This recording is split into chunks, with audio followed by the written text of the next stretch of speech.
Hey, Miguel, you're muted. Thank you. Thank you, John. So let me repeat what I said because I was muted. So first of all, I'd like to welcome everyone to the second webinar for the RFP2 Wave 4. Good morning if you're still in Pacific time, and good afternoon for the rest of you. We are going to repeat the webinar that we did last week, but you're always welcome if you attend that one. That's perfect. There's always additional information and some additional questions that usually happen at the end, but so you're all welcome. So with that, I'd like to turn to Haresh to do a quick introduction, and then we'll keep going. Yeah, happy to do that, Miguel. Thank you. This is Haresh Malkani, CTO at CESMII. We are very excited with the two RFP releases that we made last week. We have two different flavors. They are related. What you're about to hear today is the Wave 4, which is centered around what we're calling innovation projects, whereas the other wave, Wave 3, is centered around building out the capabilities of our platform. So we'll be focusing on the innovation projects in this webinar. Hopefully you also had a chance to listen to the other one. We will share some details around what this means, because this is a new concept. We'll kind of provide you with some more information on what an innovation project is. And hopefully this will all be useful to you for putting together your proposals for this RFP. And I'm joined obviously by Miguel and also by Jonathan Weiss, who's the VP of Technology and the Chief Architect for the platform. With that, back to you, Miguel. Thank you. Jonathan, do you want to say a few words? Sure. Thanks for the opportunity. Really excited about this wave as well. I think the work we've been doing lends itself to innovation, to trying ideas and maybe making smaller bets, but ones that that pay off well. So looking forward to the responses to this. All right. Thank you. All right, so let's a couple of recommendations before we continue. If I can make this work. There you go. So first of all, we have a lot of information in the RFP, so it's exciting. We try to put as much as we can in the RFP to give you all the background that you need to respond to the request for proposals and prepare a good proposal, obviously. So we encourage you to read it carefully, but if you find any inconsistencies between our presentation today and the RFP itself, please let us know as soon as possible. Obviously, we default to the RFP, of course, but if there's anything that we need to correct, please let us know. We will appreciate that feedback if you have any. And we encourage you to keep an eye on our website. Obviously, we post a lot of information in there, everything that related to the RFP, additional information, anything that you might need to prepare a good proposal, we will be posting those in the website. So as far as the topics that we're going to cover today, the intention is really just to give you a quick overview of the whole RFP, and with that also to help you get a little bit deeper into the areas of intent, as well as the evaluation process and the criteria. But we're also going to give you some information around the mission of the Institute, the strategy, our objectives, and the technical roadmap, as well as the different types of projects that we have. That will give you a lot of background to propose or to put together a good proposal in response to this RFP. I will spend some time also reviewing the process and the timeline. And then we're going to get into the areas of interest, which we're going to try to explain a little bit more and give you additional information if necessary. We'll spend some time on the award, the eligibility, the concept of cost shares, which might be new to some of you. We will spend some time on that. We'll talk about the proposal templates, and like I said, we're going to finish it up with the evaluation criteria, so you have a clear understanding of how these proposals will be evaluated and selected. And at the end, we're hoping to have enough time to answer questions. So if you have any questions while we're going through the slides, please write them down. We're going to try to leave at least 10 or 15 minutes at the end to answer any questions. We will capture those questions and the answers, and we'll be posting those as well in the website. So with that, let me just spend a couple of minutes on this slide here. This is our vision and objectives of the Institute. If you are familiar with CESMII, you probably have seen this in several presentations. If you are not, and this is your first time, getting to know us, well, this is important to keep in mind, because everything that we're doing in terms of projects, in terms of all the activities that we're doing at the Institute, they tie back to our vision and the whole idea of smart manufacturing and democratizing, technology and knowledge and everything that we developed inside here at CESMII. Our mission obviously is to accelerate smart manufacturing and to assist the small and medium enterprises as well as the big companies to continue in the journey to smart manufacturing. And as a result, we're looking at energy productivity, environmental sustainability, and the workforce capacity and preparation is also very important for us. You probably have seen in the past that we have a couple of projects that were selected from our first RFP that are dealing directly with workforce development. We had another RFP issue before this one that relates to specifically to workforce development as well in the area of smart manufacturing. So in terms of the goals, we're trying to demonstrate that we can attain 50% improvement in energy efficiency. We're also looking into the deployment cost. We're looking into, a demonstration of the technology around smart manufacturing. So all this information that you see here in terms of our mission and our objectives and goals is something that you need to keep in mind when you're preparing your proposals, because they have to tie back to this. Okay, these are the things that we need to manage internally. So your proposal has to somehow contribute to our mission and objectives. Okay. In terms of as a quick summary, and this is for you, kind of a referenced list of objectives for you to have really handy. We're leading in a national effort to develop a research test, and obviously anything around smart manufacturing technologies. We are currently utilizing our technical roadmap for SM technologies, practices, services, and training. We're also involved in a very open pre-competitive work collaboration. We're trying to create a network of people that can collaborate with each other to develop specific problems, answers to those problems, to come up with solutions, to develop proposals and projects that will contribute to the overall objectives of the Institute. And one of the key factors or pillars that we call is also to focus on workforce development. Obviously, this RFP is not for that, but it has some components of it, because any technology, any applications that we developed, we also have to complement that with the workforce development and training.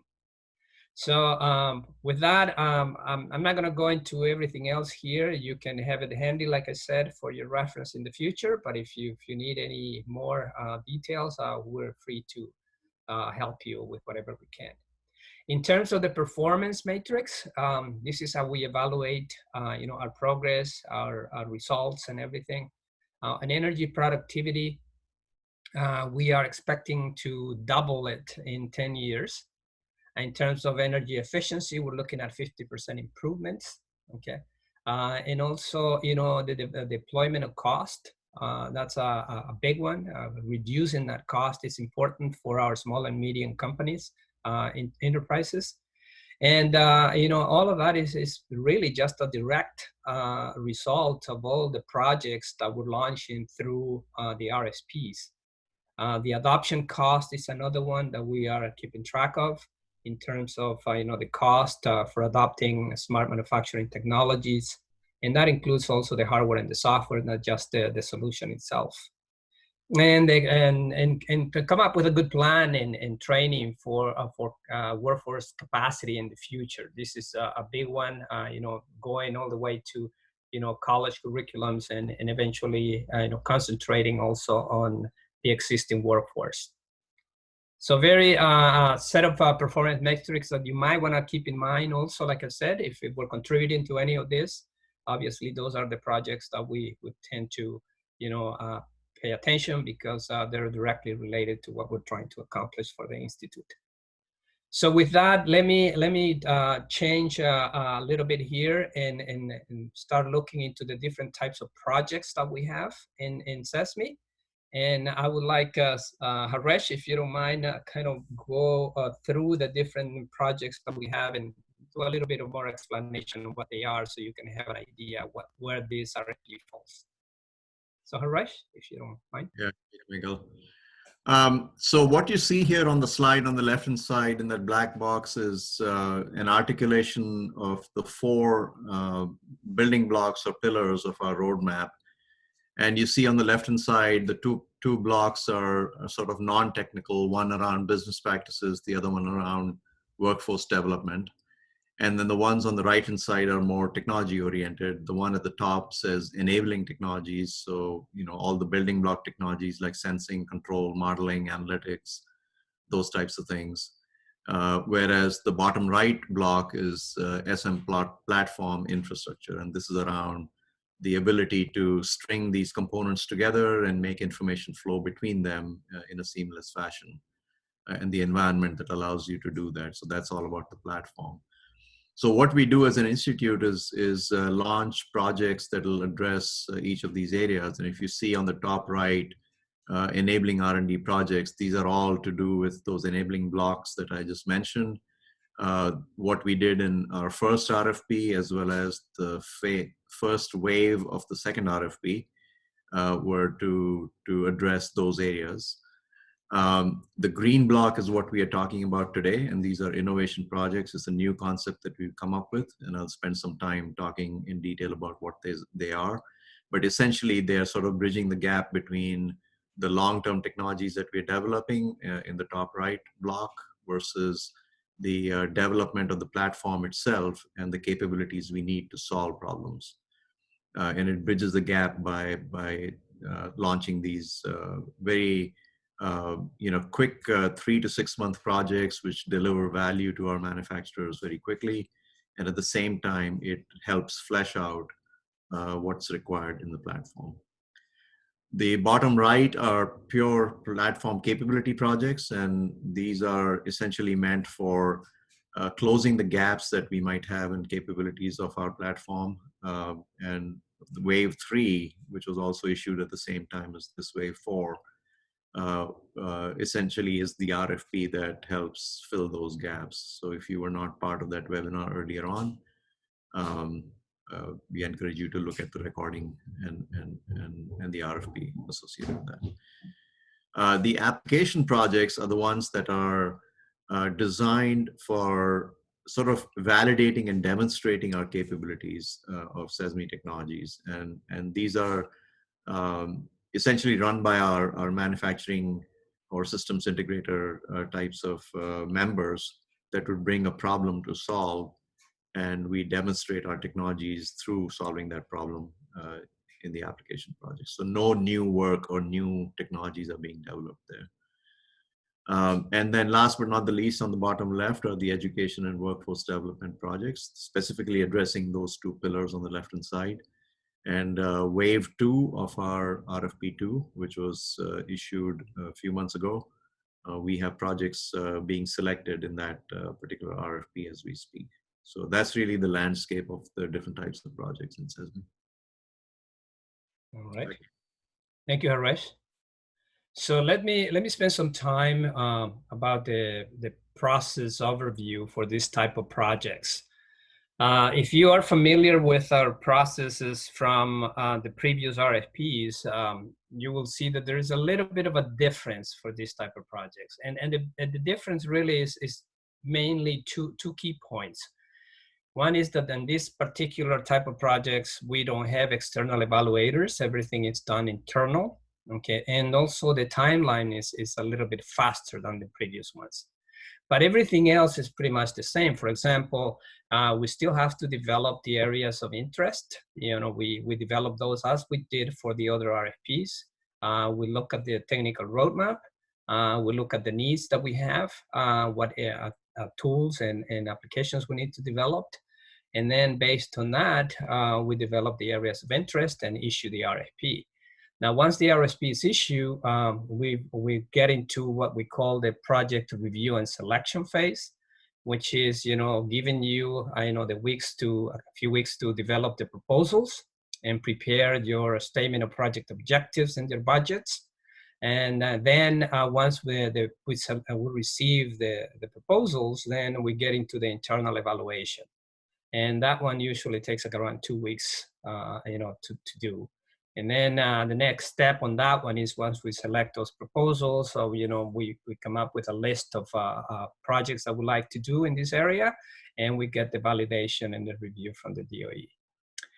Once those projects have been selected, we get in touch with the selected organizations, and then we get into the contracting phase, which is, helping you, finalize your documents, making sure that the statement of project objectives are okay, that we have addressed any issues that we probably or will find during the evaluation period, that we have any other, additional documents that are required to support your projects. So that's all done during the contracting phase. And once all those documents are done, and we prepare a package for the DOE, the DOE will do what they call the contractual and technical review, and make sure that everything is okay, that we have all the documents that are required. And then once that one is completed, we go right into the contracting phase, which is, issuing the subrecipient agreements and starting the projects. So the total duration of this whole process, after the RFP was released, we're looking between 8 to 10 weeks. But it's a little bit, it's going to require some efforts on your side as well as our side to make sure that this timeline is executed. And in fact, on this one here, I have captured the main milestones for the process. So the main target right now would be to receive the full proposals. The deadline is June 8. Then we're hoping that in a month, we can go through the internal evaluation, the selection process, and obviously the consensus meetings with the DOE. So we can notify whoever is being selected by July 10. So that briefly gives us about a month to do that. And then once the selections are issued, we will get into the negotiation phase, which is, making sure that everything is addressed. If we found any issues during the evaluation, we'll start working directly with the UCLA and DOE to make sure we have the right number of projects that we need. And then we do the financial and the technical review to get into the actual documents and the issuance of the subrecipient agreements. And the expectation to have this project start is by August 17. So I know there's going to be a lot of work. And Naresh, I think you had some comments in here, because even though this is our targets, our main intention is to accelerate this as much as we can. So you might want to. Yeah, no, that's exactly right. I mean, this is the first time we are launching these types of projects, so there's obviously going to be some learning involved, but we are pretty confident that between our partners at the DOE and UCLA and ourselves, we should be able to keep this timeline and try to shrink it as best as possible, because the eventual goal here is to make this as quick and sort of quote unquote agile in a fashion where we are executing this pretty smoothly and quickly, because the number of projects that we want to do in this particular mode is just going to grow over time. So. Yes, so if you see here, for example, the submission deadline is June 8. That's a set date. So that's, we will continue after that with the evaluations. Everything after that is that we can accelerate. And that's internal with working with the DOE, internal to CESMII and UCLA. So June 8 is the deadline for you, and the rest we're going to try to probably do it as fast as we can. So now let's get into the actual areas of interest. And for this one, Haresh, I would like you to take the lead, because you've been very close to this process and defining the areas of interest. So maybe you can walk us through that, if you don't mind. Sure, and I'll ask Jonathan to chime in as necessary. The reason we have this particular slide here is that, as I mentioned earlier on, that the idea behind an innovation project is to do two things. One is to help solve manufacturing use cases, but at the same time flesh out our platform in terms of its content. And so what this slide shows is there are three key capabilities of the platform. One is an environment that allows these different components that are used to solve the problem. How do they interoperate with each other, and how's information channeled between them and orchestrated between them to make the solution work. The next piece is a common information models, and you probably heard Jonathan speak about this before, or you will see him speak on the subject, which is around what we are calling smart manufacturing profiles. So they are like structured information models that help move information in context as you're working through these different components in the platform, whether it's data coming from a machine back into the platform, or whether it's the data that is being utilized by the different portions and the different components within the platform.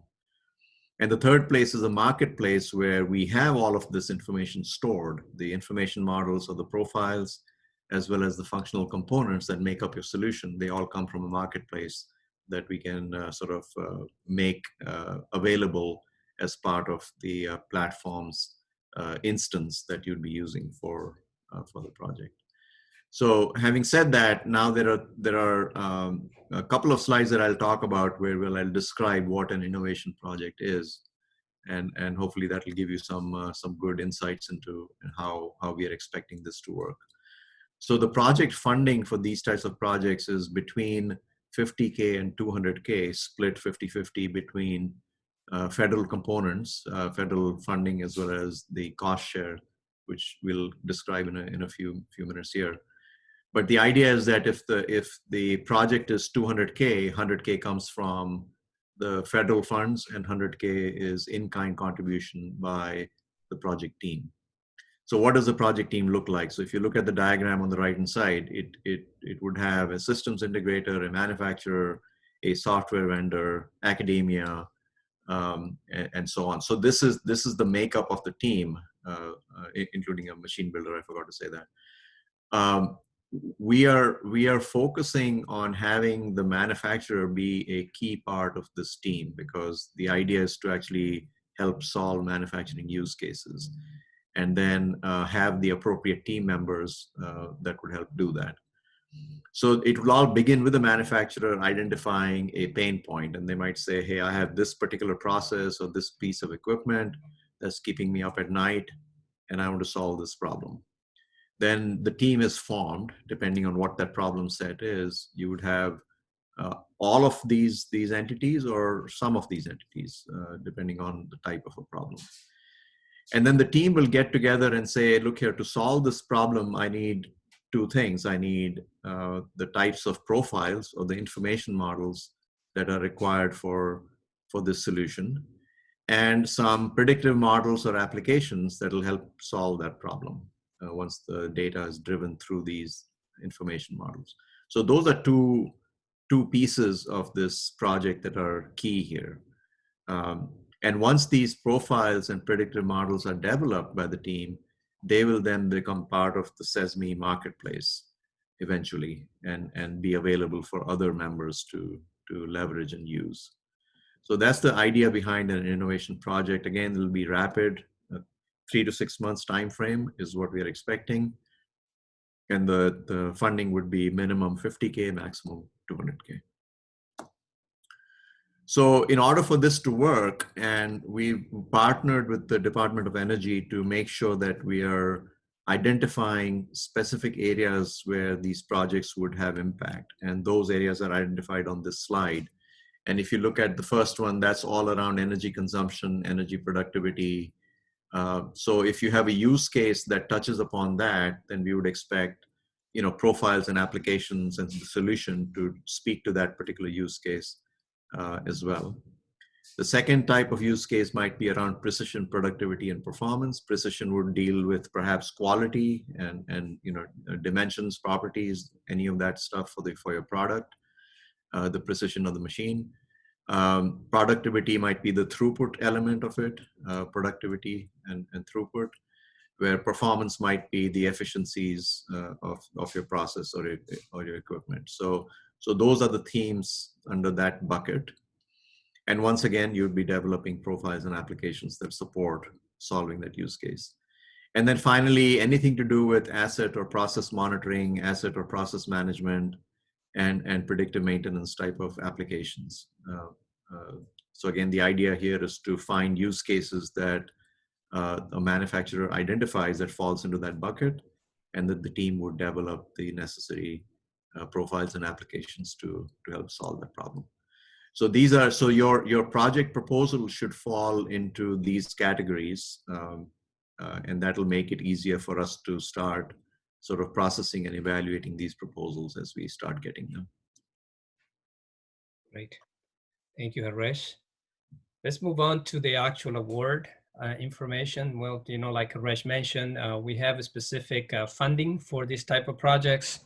We're looking at, you know, maybe 3 to 6 months maximum on these projects.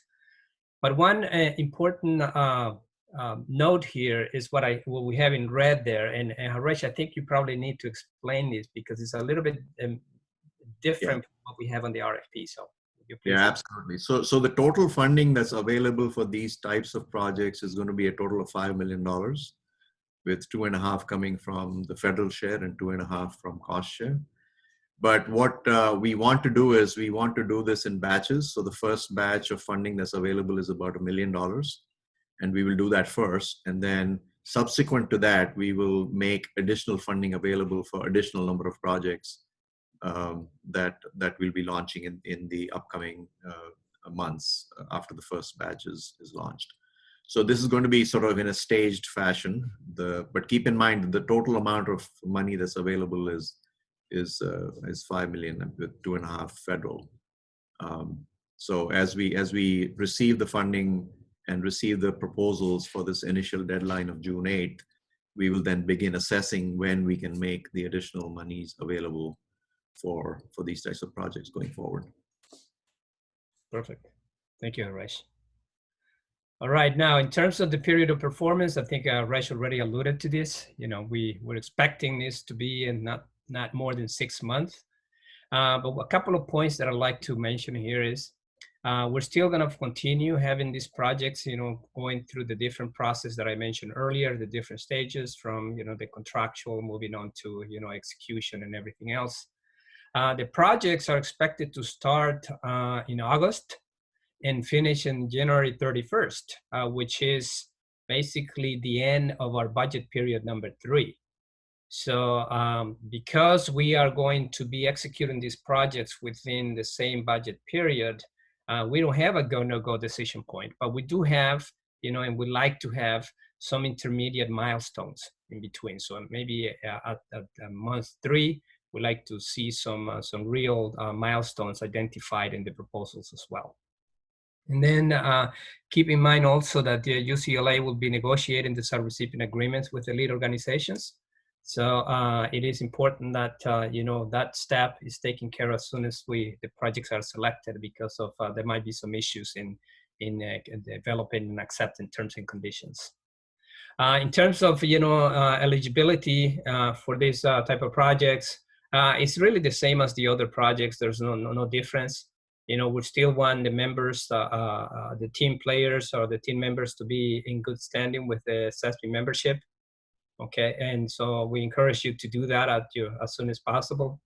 Also, if you are planning on using or bringing foreign entity as part of your team, that could complicate things a little bit, and we need to make sure that we start the process earlier, just to make sure we have plenty of time to get through the approval process for foreign entities working on these projects. And, you know, if there's anything else, you know, that we need, we'll let you know if you get notified, if you get selected for one of these projects. We will work with you in making sure that all these requirements are met from the foreign entity to being in good standing with the membership, all of that. We will have a team here ready to help you with that. In terms of the pre-selection is what we call, you know, where we go through the proposals to make sure that they're aligned with the basic, you know, requirements.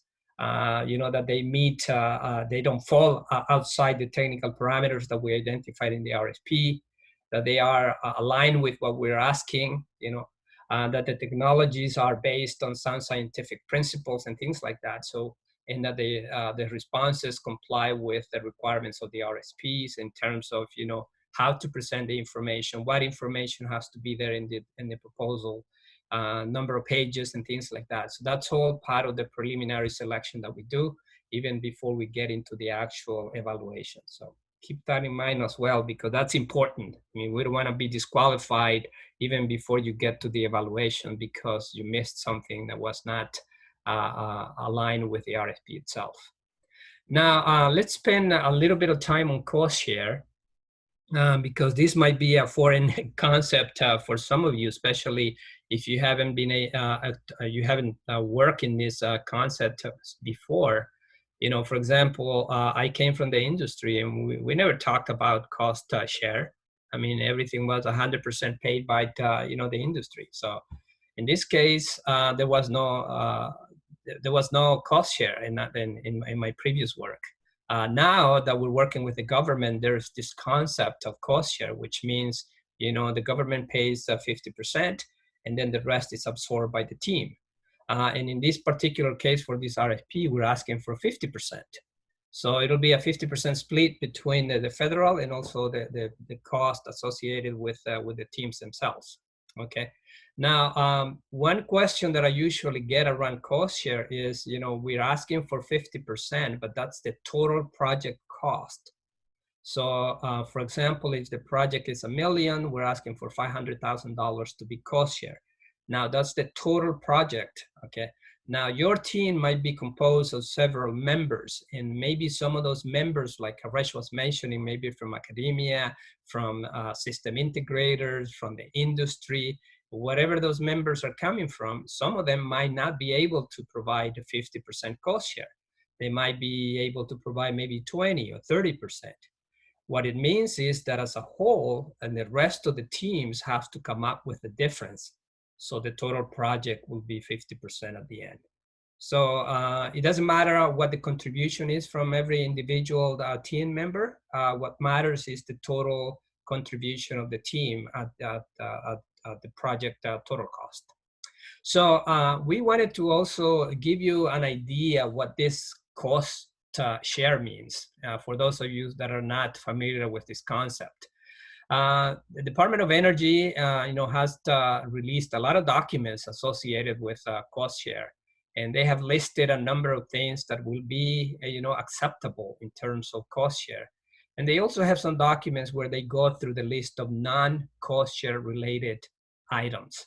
So in this case, we picked a few just to give you a flavor of what those cost share acceptable charges would be. For example, personnel cost, raw materials, hardware and software could be cost share, facilities and administration cost, rental of equipment is also another one.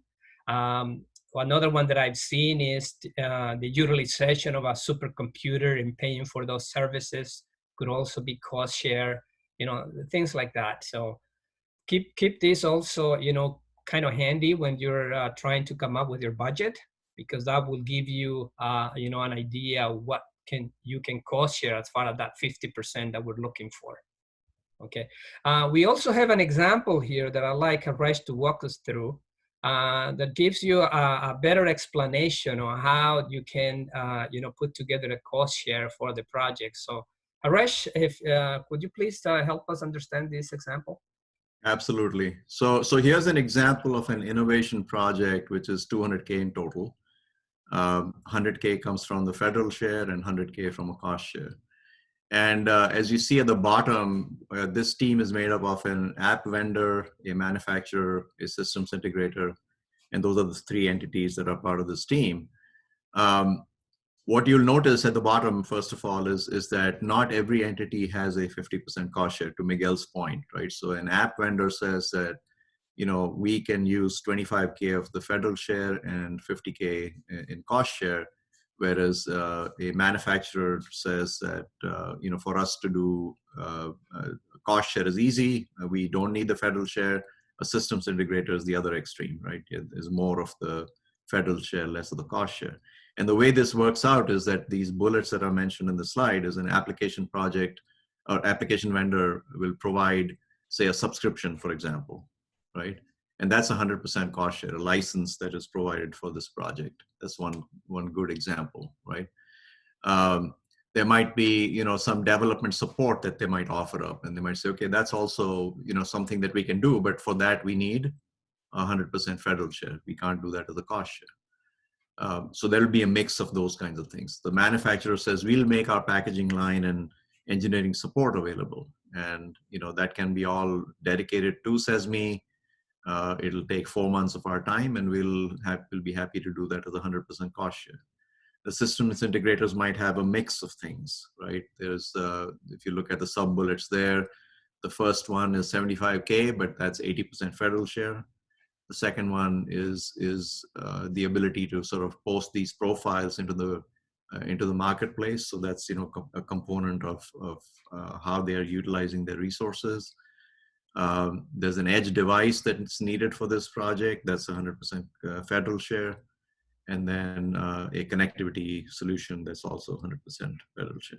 So there's a mix and match of these. These are all examples. Don't you all come back and, you know, propose all 200K projects and have exactly the same model. The specific numbers will change and depend on the flavor of your use case as well as the team.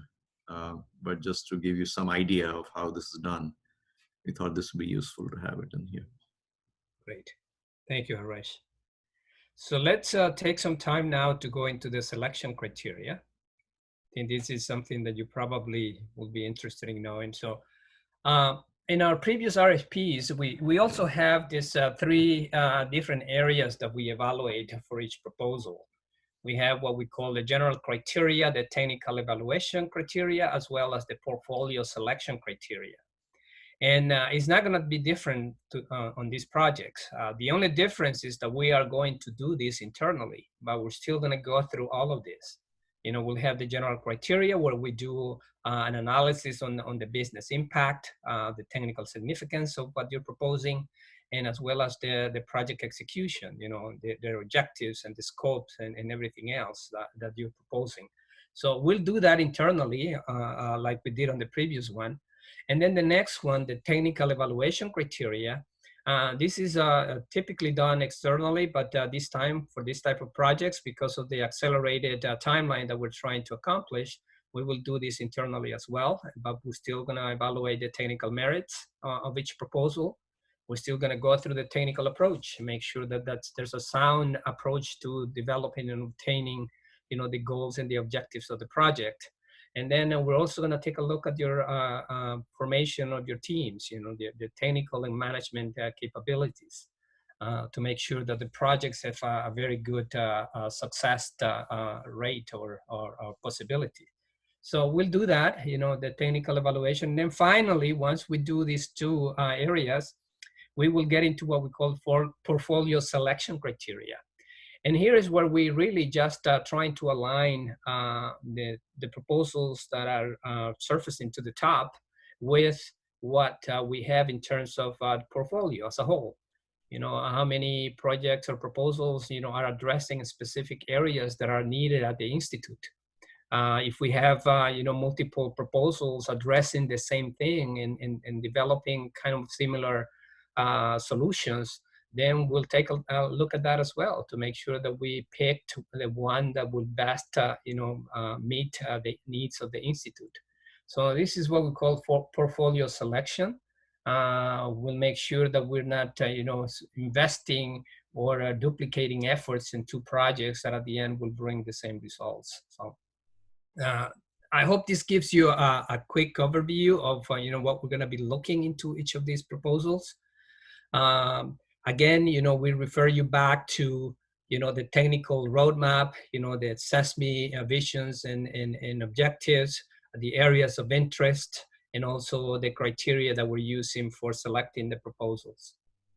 Now, in terms of information, you will see a lot of this stuff posted in our website. We will have copies of this presentation. We'll have the questions and answers page. We will have the actual RFP. We'll have the templates that you can download to start preparing your proposal. We will have additional information in there that will help you, navigate through this phase until you submit your proposal.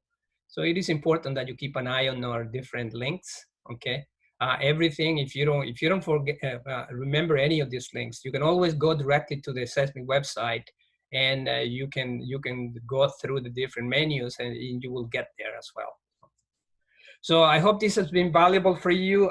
Before we end the session and get into the questions and answers, I would like Haresh to take a minute or two explaining, our entire ecosystem and how we're bringing this entire, different disciplines and companies together to work as one big team in solving specific issues and problems. So Haresh. Yeah, so I think the intent of this slide is to kind of give you a feel for what's in it for you. If you're, one of those flavors mentioned in the dark blue boxes. So our ecosystem is made up, our membership is actually made up of many entities. I mean, we have manufacturers, we have app vendors, we have systems integrators that could be, focused on OT versus IT. We have, folks who are perhaps machine builders or sensor builders, equipment builders, and then we have academia and national labs. But each of these has a different flavor of what they bring to the party, to CESMII, and what they derive out of CESMII as their value proposition. So this is meant to give you some examples. I won't read through all of them, but they're different flavors of what you might see for each of these types of participants. Fantastic. Thank you, Haresh. So now we have plenty of time for questions and answers. So now is the time for you to ask the questions, okay? And please, we will capture those questions and we will make them available, but this is your chance, okay? So let's see.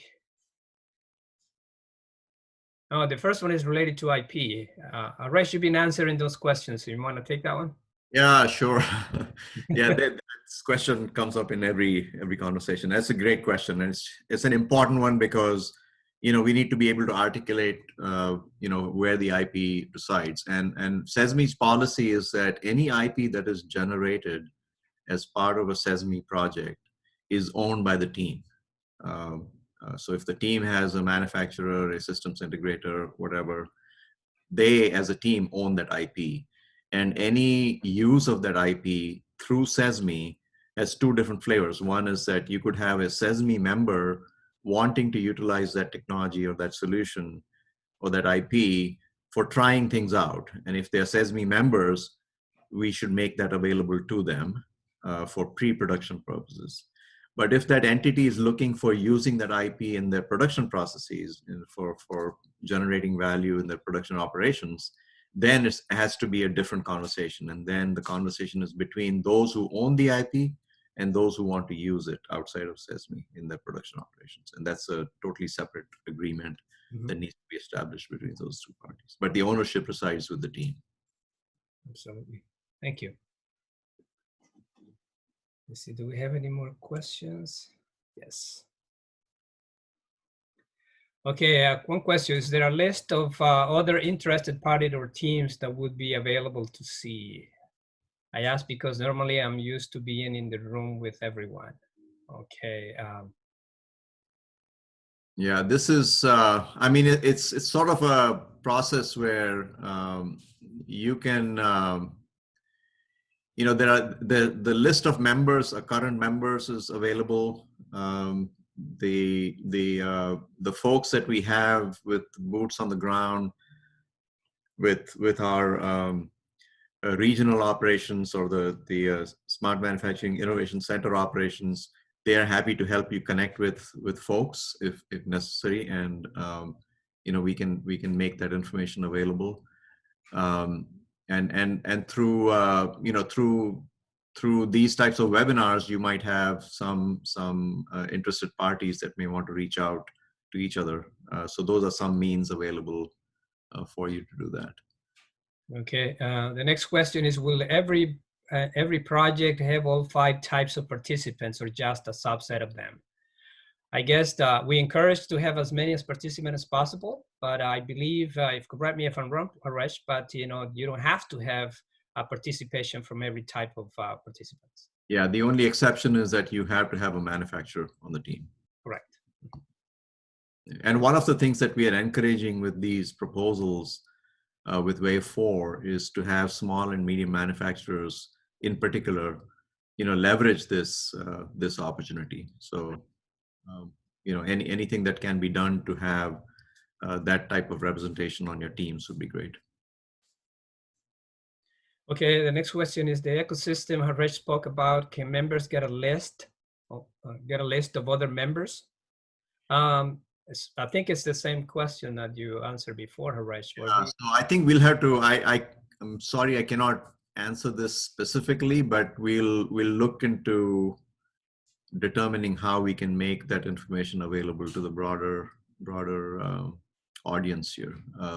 Some of it may be sensitive, so I'm not committing to anything specific here. But we'll do everything in our power to make sure that you have the information you need. Okay, the next one is, can manufacturer be a non-CESMII member? Well, if the manufacturer is part of the team, they have to become members. Yeah, it's the clarification that as you're doing the proposals, membership is not required. But once you're selected and you're moving forward with the award, then every person on that team, every entity on that team has to be a CESMII member. Okay, the next one is, are the proposals confidential or will they be published? Do CESMII members have access to our proposals? They are confidential. We're not, members don't have access to any of the proposals. That's an internal process and we keep that confidential. Yep.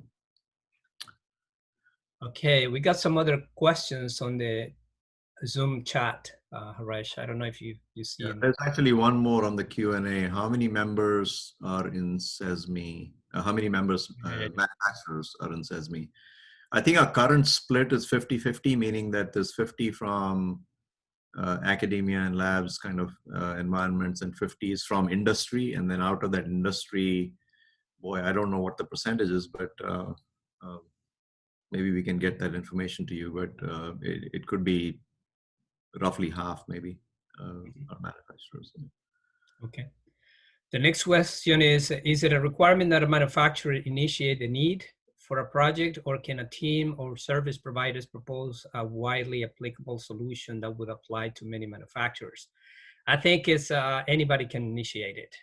I mean, it doesn't have to be a manufacturer. The requirement obviously is to have a manufacturer represented in your team. So it could be initiated by any of those team members. Yeah, so the initiation can be by any team member, but the manufacturer's voice has to be very prominent in it, meaning that if you initiate a discussion with the manufacturer and you say, okay, look here, as a, say a systems integrator comes in and says that, we see these as a common problem, would you like to be part of this team? And we are addressing that common problem. That particular manufacturer has to be completely on board and be able to drive the flavor of that project.